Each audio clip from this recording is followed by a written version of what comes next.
இந்த வீடியோவில் கொடுக்கக்கூடிய டேட்டாக்கு மோட் எப்படி கண்டுபிடிக்கலாம்னு சொல்லி நம்ம வந்து பார்க்க போகிறோம். மோஸ்ட் ரிப்பீட்டட் வேல்யூ தான் நம்ம வந்து என்னென்னா மோடுன்னு சொல்லுவோம். பாருங்கள், ஃபஸ்ட்டு கொஸ்டினில் இந்த 5 வந்து எத்தனை டைம்ஸ் வந்திருக்குன்னு பாருங்கள். 5 வந்து 2 தடவை வந்திருக்கு. 5 வந்து 2 டைம்ஸ் வந்திருக்கு. 7 வந்து ஒரு தடவை தான் வந்திருக்கு. 4 பாருங்கள், 1 2 3 4 வந்து 3 தடவை வந்திருக்கு. அப்போ 8 வந்து ஒரு தடவை வந்திருக்கு. 3 வந்து ஒரு தடவை வந்திருக்கு.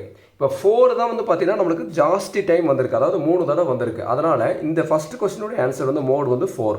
மோடுங்கிறது என்னென்னு சொல்லுங்கள் பார்க்கலாம். மோஸ்ட் ரிப்பீட்டட் வேல்யூ தான் நம்ம வந்து மோடுன்னு சொல்லுவோம். செகண்ட் கொஸ்டினில் 4 வந்து பாருங்கள், 4 வந்து ஒரு தடவை வந்திருக்கு.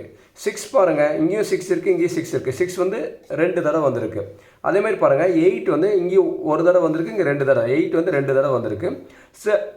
7 வந்து ஒரு தடவை வந்திருக்கு. இப்போ 6 8 வந்து ஈக்குவல் டைம்ஸ் வந்து நம்மளுக்கு என்னென்னா வந்திருக்கு, 2 தடவை வந்திருக்கு. அதனால் மோடு வந்து இந்த சம்மில் 6 and 8. ஏன்னா 6 2 தடவை வந்திருக்கு, 8 2 தடவை வந்திருக்கு. தேர்ட் ப்ராப்ளம் பாருங்கள். இதில் 2 வந்து பாருங்கள், ஒரு தடவை தான் வந்திருக்கு. 4 ஒரு தடவை தான் வந்திருக்கு. 6 ஒரு தடவை தான். 8 ஒரு தடவை தான் வந்திருக்கு. 10 12 எல்லாமே ஒரு தடவை தான் வந்திருக்கு. எதுவுமே வந்து என்னென்னா ஜாஸ்தி டைம் நம்மளுக்கு வந்து ரிப்பீட்டட் ஆகலை.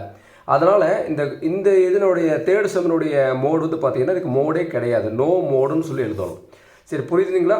இந்த மோடில் வந்து ஒரு மோடு வரலாம், இல்லை 2 மோடு வரலாம், சில டைம் 3 மோடு கூட வரும், சில டைம் வந்து மோடே வந்து வராது. சரிங்களா? இந்த வீடியோ புரிஞ்சுதுங்களா? இப்போ இதெல்லாம் புரிஞ்சுதுன்னா இதே மாதிரி இந்த 4th சம் வந்து ஹோம்ஒர்க் சம்மாக வச்சுக்கோங்க. இதனுடைய ஆன்சர் வந்து என்ன வருங்கிறத கமெண்ட் பாக்ஸில் கமெண்ட் பண்ணுங்கள். இந்த வீடியோ உங்களுக்கு பிடிச்சிருந்ததுன்னா மறக்காமல் லைக் பண்ணுங்கள். சரவணகுமார் மேக்ஸுங்கிற சேனலை சப்ஸ்கிரைப் பண்ணி வைங்க. உங்கள் நண்பர்களுக்கும் ஷேர் பண்ணி விடுங்க. Thank you students.